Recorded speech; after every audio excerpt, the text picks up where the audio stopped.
یذکر اسم اللہ علی ما رزقہم من بہیمۃ الانعام۔ اس لیے ہم نے ہر امت کے لیے یہ قربانی کے طریقے مقرر کیے گئے تاکہ وہ اللہ کے دیے ہوئے چوپایوں پر اللہ کا نام لے کر انہیں ذبح کریں۔ فَإِلَٰهُكُمْ إِلَٰهٌ وَاحِدٌ فَلَهُ أَسْلِمُوا وَبَشِّرِ الْمُخْبِتِينَ۔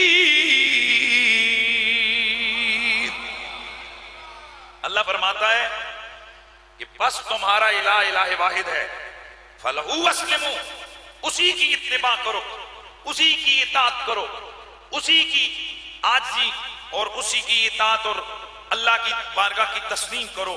وَبَشِّرِ الْمُخْبِتِينَ، اور یہ عاجزی کرنے والوں کے لیے بشارت ہے۔ اسی پر پہلی قربانی ہے۔ میرا اللہ فرماتا ہے وَاتْلُ عَلَيْهِمْ نَبَأَ ابْنَيْ آدَمَ بِالْحَقِّ إِذْ قَرَّبَا قُرْبَانًا فَتُقُبِّلَ مِنْ أَحَدِهِمَا وَلَمْ يُتَقَبَّلْ مِنَ الْآخَرِ قَالَ لَأَقْتُلَنَّكَ قَالَ إِنَّمَا يَتَقَبَّلُ اللَّهُ مِنَ الْمُتَّقِينَ۔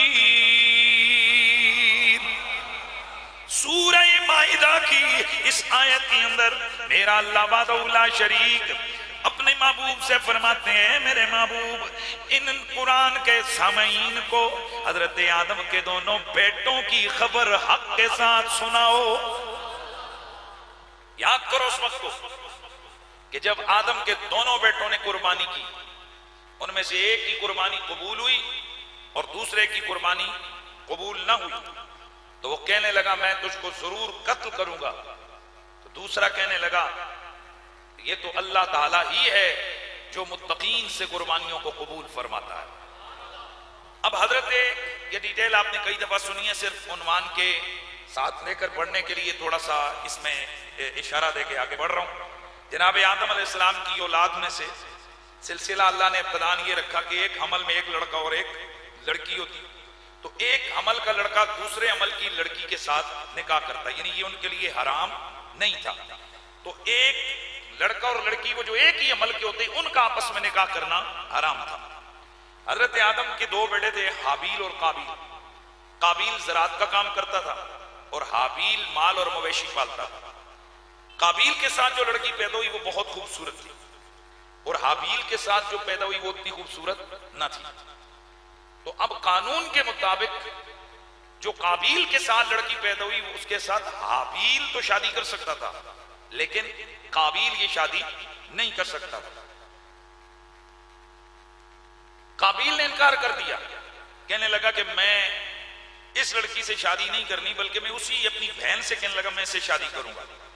تو حضرت آدم علیہ السلام نے اسے فرمایا کہ یہ تیرے لیے حلال نہیں ہے۔ قابیل نے انکار کیا، کہنے لگا جی میں اس وقت تک نہیں مانوں گا جب تک کہ اللہ کی طرف سے میرے لیے واضح طور پر کوئی نشانی نہ آ جائے۔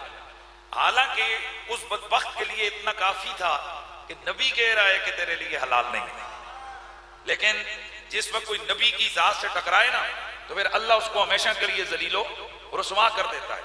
حضرت آدم نے فرمایا اچھا چلو اگر یہ بات ہے تو پھر تم ایسا کرو کہ دونوں اللہ کی بارگاہ میں کوئی نہ کچھ قربانی کرو، جس کی قربانی قبول ہوئی وہ سچا اور دوسرا جھوٹا، تو اس خوبصورت لڑکی کے ساتھ وہی شخص نکاح کرے گا جس کی قربانی قبول ہو۔ حابیل نے بکری ذبح کر کے اللہ کی بارگاہ میں پیش کی اور قابیل نے گندم کا ڈھیر لگا دیا۔ اس وقت یہ ہوتا تھا حضور کے آنے سے پہلے پچھلی امتوں میں ہر دور میں کہ جس وقت کوئی قربانی پیش کی جاتی تو وہ جو بھی جانور ہوتا مال ہوتا وہ قربانی اکیلے نہیں ہو سکتی تھی۔ کامن پلیز،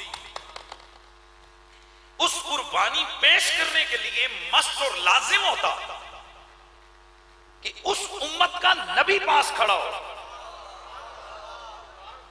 اور اس نبی کے سامنے وہ قربانی رکھی جائے۔ اب جس کی قربانی قبول ہونی ہوتی آسمان سے ایک سفید آگ اترتی اور اس چیز کو کھا جاتی، یعنی ختم کر دیتی اور جلا دیتی، ختم کر دیتی، اور جس کی قربانی قبول نہ ہونا ہوتی اس کی طرف وہ آگ نہ اترتی اور اس پر کوئی اثر نہ ہوتا، وہ چیز ادھر ہی پڑی رہتی. تو ظاہر ہے قبول ہے یا نہیں ہے؟ فیصلہ ظاہر ہے، واضح ہے. نیت میں فتور ہے، پھر سامنے. مال میں کمزوری ہے، پھر سامنے. کسی اور معاملے میں غلطی ہے، پھر سامنے. آخرت کا معاملہ ہی نہیں ہے بھائی، آخرت کا معاملہ ہی نہیں ہے، معاملہ دنیا کا ہے. اب جب حابیل اور قابیل دونوں نے یہ قربانی کی تو حابیل کی قربانی قبول ہو گئی اور قابیل کی قربانی بولیے قبول نہ ہوئی. چنانچہ قابیل حسد میں مبتلا ہو گیا اور اس نے اسی حسد میں آ کر اپنے سگے بھائی قابیل نے حابیل کو قتل کر دیا. تو یہ دھرتی پہ جو پہلا قتل ہوا وہ کس کی وجہ سے ہوا؟ لڑکی کی وجہ سے، حسد کی وجہ سے. اور بنیاد کیا بنا؟ لڑکی. اب جس وقت وہ بڑا بھائی چھوٹے بھائی کو یعنی قابیل حابیل کو جب قتل کرنے لگا، نے کہا میرا ریزن، مجھے قتل کیوں کر رہے ہو، میرا قصور کیا ہے؟ کہنے لگا میری قربانی قبول نہیں ہوئی، تیری قربانی قبول ہو گئی. دیٹس مین کہ تو اس لڑکی سے شادی کرے گا، میں نہیں کر سکتا. تو اب اس نے آگے سے کیا جواب دیا؟ کہنے لگا انما یتقبل اللہ من المتقین. اس نے کہا اس میں میرا کیا قصور ہے؟ یہ قربانیاں قبول کرنے والا اللہ ہے اور اللہ تعالیٰ ہی متقین لوگوں سے یہ قربانیاں قبول فرماتا ہے.